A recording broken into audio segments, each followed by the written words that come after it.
hot hatch market is finally seeing some new entries here in the U.S. After Volkswagen's GTI has pretty much dominated it for a couple decades now, almost uncontested. Ford has entered the mix with the Focus ST and the Fiesta ST around the corner. Mazda has the Speed 3. But today here on 10-Minute Test Drive and Rumblestrip.NET, we're going to take a look at Hyundai's entry into the hot hatch market.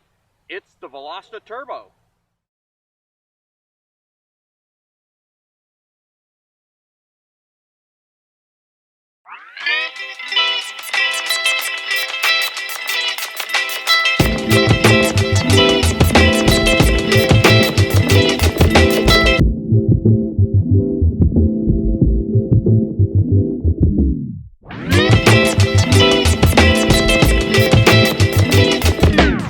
So the hot hatch market, obviously, it's all about affordability, fun to drive, and utility all in one package. As we said, this segment has been dominated for really 30 years plus now, well, just about 30 years, by the Volkswagen GTI. There have been cars that have come and gone through the years, mostly gone, and the GTI still remains on top. Now, as we approach the beginning of 2013, gas prices have stayed up a little bit. People are looking for something that's a little more you have more utility in it, especially during times when there is some economic uncertainty. You want to have the maximum utility from whatever vehicle you purchase and have it be affordable and fun to drive at the same time. And that's really what the hot hatch market is all about.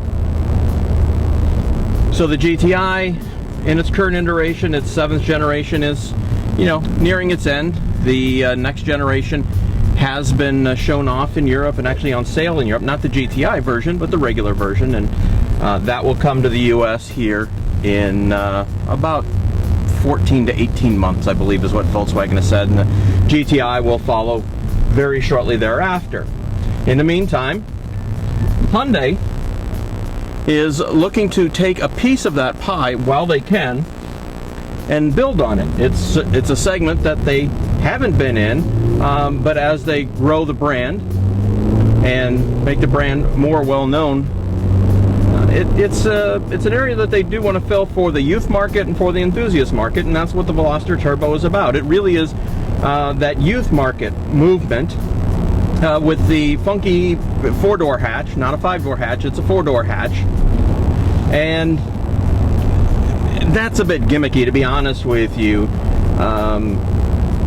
If an adult tries to get into the back seat, it's a little tight. Now granted, they're a little bit over 40 years old here, and trying to get in and out of the back where you kind of twist yourself up a little bit and slide yourself in, it's a bit challenging getting in, getting out, sliding across. Now if you're 14, 16, 18, 20 years old, maybe that's a different issue.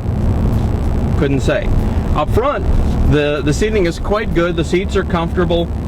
They are heated, no cooling. You really don't expect cooled seats at this price range.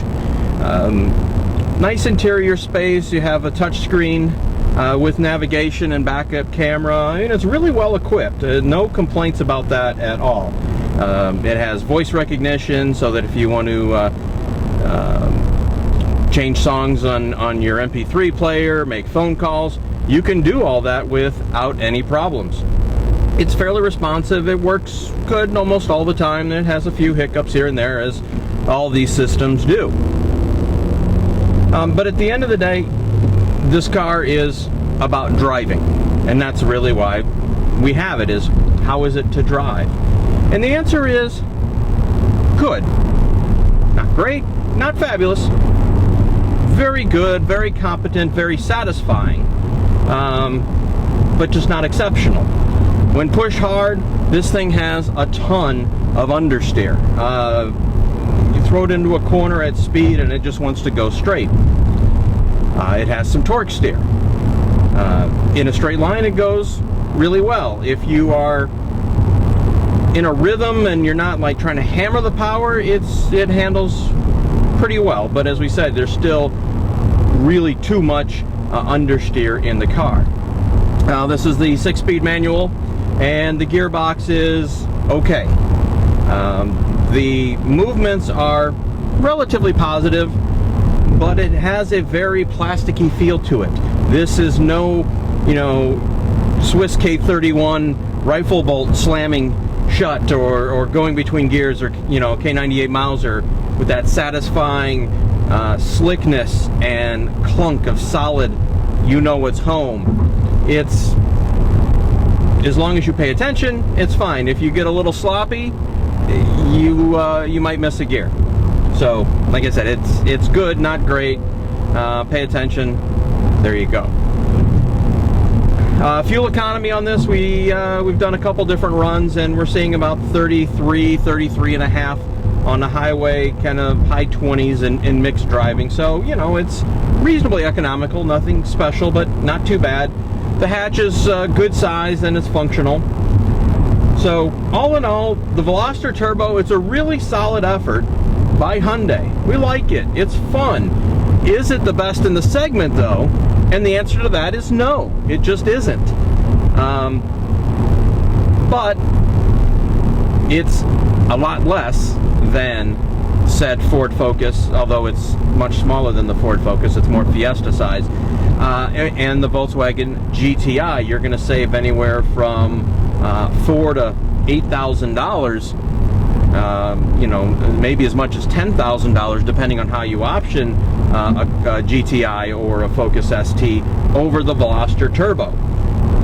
So there's a lot to be said for that. That's a large chunk of money, and just to put it in relative terms, if you're doing this, if you're a young person on and putting this on a 5 or 6 year payment plan, that's somewhere around $200, maybe as much as $250 a month difference in what this would cost you versus a GTI or Focus similarly optioned. So that's always something to keep in mind.